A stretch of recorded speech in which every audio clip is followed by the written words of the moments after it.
The officer, who was probably used to routine calls, glanced at the woman and then at our group. He didn't seem too impressed by her complaints, but he still had a job to do. "What seems to be the problem?" he asked in a calm but stern voice, surveying the scene. The woman immediately launched into her explanation. "These people," she gestured at our group with a dramatic sweep of her arm, "have been making noise all day. They're blocking the road, disrupting the peaceful atmosphere of the neighborhood. It's too much for one family to take up this much space." We all stared, stunned by the absurdity of it all. Blocking the road? There were only a few cars parked along the side of the long driveway, and we were nowhere near the main road. The noise? We weren't exactly hosting a concert, just having a casual family game of volleyball with some laughter in between. One of my uncles, always the peacemaker, stepped forward and approached the officer. "Officer, I'm sorry you had to come out here," he said, trying to defuse the situation. "But this is a private ranch. We've been coming here for years, and we've never had any issues with the neighbors before." The officer nodded, acknowledging my uncle's explanation, but the woman wasn't having it. "You don't understand," she insisted. "This is an inconvenience. I've lived here for years, and I've never seen a group this large. It's uncalled for." My uncle and a few other family members tried to explain further, politely reassuring her that everything was under control, but it was clear that she wasn't listening. Her frustration was bubbling over. Her eyes narrowed as she looked at our family, and I could see her preparing for the next move. She was determined to make her point, no matter the cost. I could see her pulling out her phone and dialing something, likely to escalate the situation. And then, just like that, we heard the unmistakable sound of sirens approaching in the distance again. This time, it wasn't just a single police car, but two more. The moment the additional sirens pierced the air, my stomach dropped. We all froze, wondering what kind of situation this was going to turn into. A couple of the kids who had been playing on the grass nearby looked up in confusion, wondering if this was some kind of joke. But no one was laughing. The three police cars rolled up, and the sight of so many officers stepping out made the situation seem far more serious than it really was. Everyone in my family fell silent. The barbecue smells seemed to fade into the background as the tension in the air thickened. And then, out of the corner of my eye, I saw something that completely caught me off guard. The officer who had been talking to the woman looked down at his phone, checking something, and then his face changed. There was a pause, and he suddenly raised his hand, signaling to his fellow officers to hold back. We watched as he turned, approached the officer in charge of the other two vehicles, and muttered something to him. The entire situation felt like it was moving in slow motion.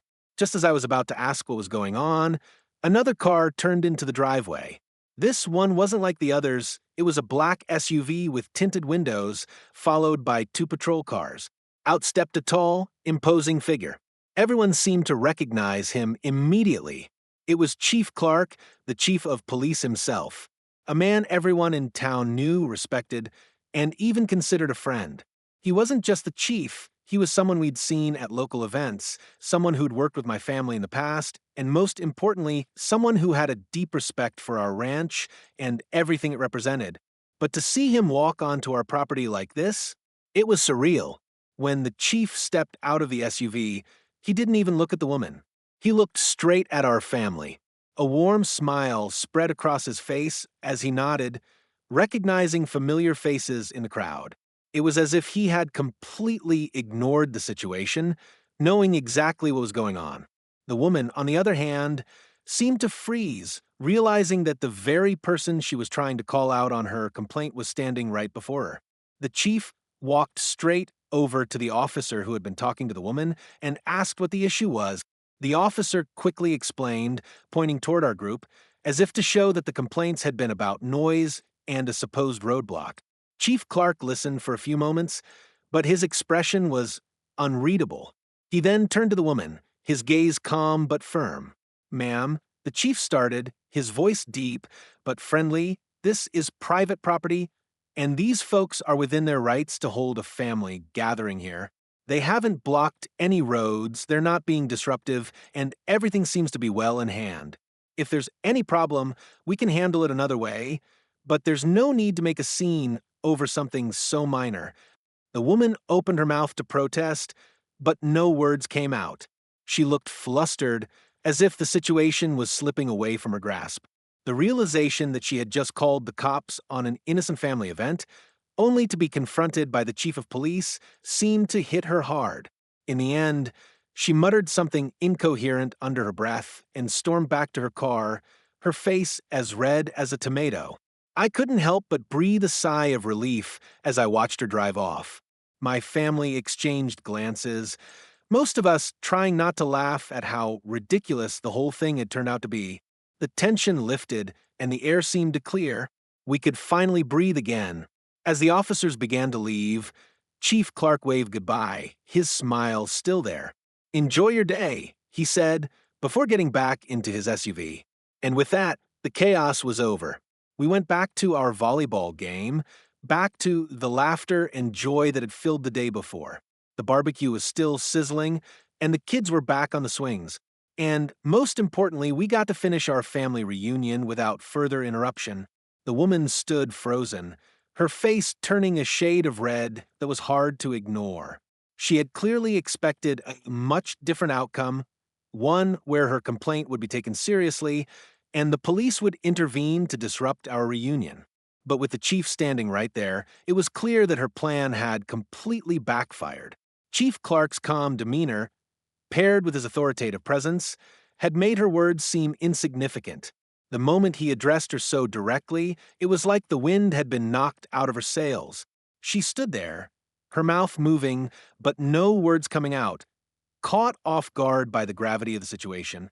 The tension in the air was thick, and for a few moments it seemed as though time itself had frozen. The chief's gaze never left her, and I could see the weight of his words settling into her mind. "This isn't the time or place for this kind of complaint," he continued, his voice firm but not unkind. "You're welcome to contact the town's zoning board if you feel it's necessary, but calling the police over something as trivial as this? It's unnecessary." The woman's shoulders sagged slightly, as if the wind had been knocked out of her.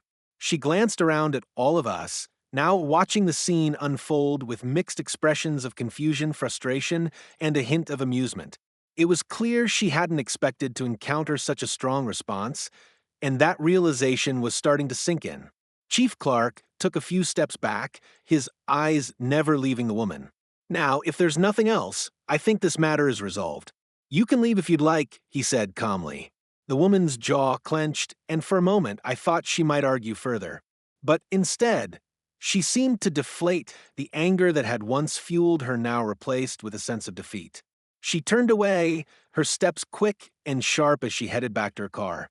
We could hear the crunch of gravel beneath her shoes as she stormed off, but the sound seemed distant now, almost drowned out by the relief that began to settle over the crowd. As soon as she got into her car and slammed the door, the atmosphere around us began to shift.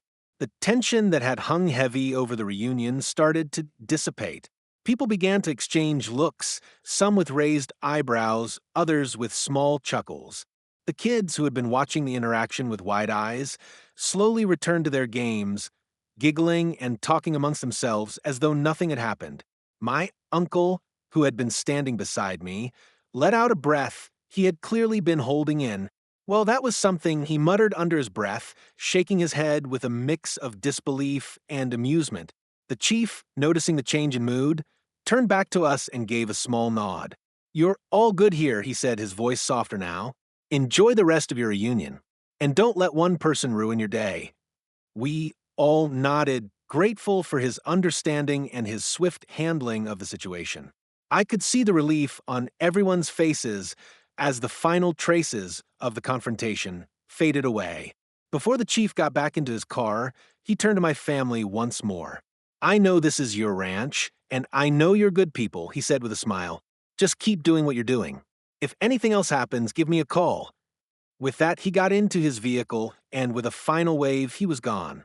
The remaining officers followed suit, leaving the scene as quickly as they had arrived. For a brief moment, we all stood there in silence, taking in the surrealness of it all. It was one of those situations where you weren't sure if you should laugh or just be thankful it was over.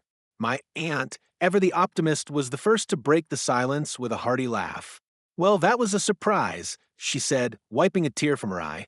"I can't believe she called the cops on us over a little noise. What a waste of everyone's time." The rest of us joined in, the tension from earlier melting away completely. We could now focus on what really mattered, being together, enjoying the food, the games, and the warmth of our family. It felt like a huge weight had been lifted from our shoulders, and it was as if the day had just started fresh. As the kids returned to their games and the adults resumed chatting and laughing, I couldn't help but feel grateful. We had managed to keep our family reunion intact, despite the unnecessary drama caused by a neighbor who didn't understand the true spirit of community. It was a reminder that no matter how things might seem in the heat of the moment, sometimes the best thing you can do is stay calm, stand your ground, and let the right people handle the situation. And in this case, that person was Chief Clark. His swift, measured response had not only defused the situation, but had also protected our right to enjoy a peaceful day on our own property. As the sun began to set and the evening air cooled, we all settled into the warmth of our family reunion once again, grateful for each other, the memories we were making, and the assurance that nothing, especially not a complaint from a disgruntled neighbor, could ruin our special day. As Chief Clark's words hung in the air, the woman's face turned a deep shade of crimson, so red it was almost cartoonish. Her eyes darted back and forth, as if searching for something to say, but the anger that had once filled her was replaced by shock and embarrassment. She mumbled something under her breath, her voice barely audible, her fists clenched, and her cheeks puffed up as though she was ready to continue arguing, but she knew there was no point. She glanced at the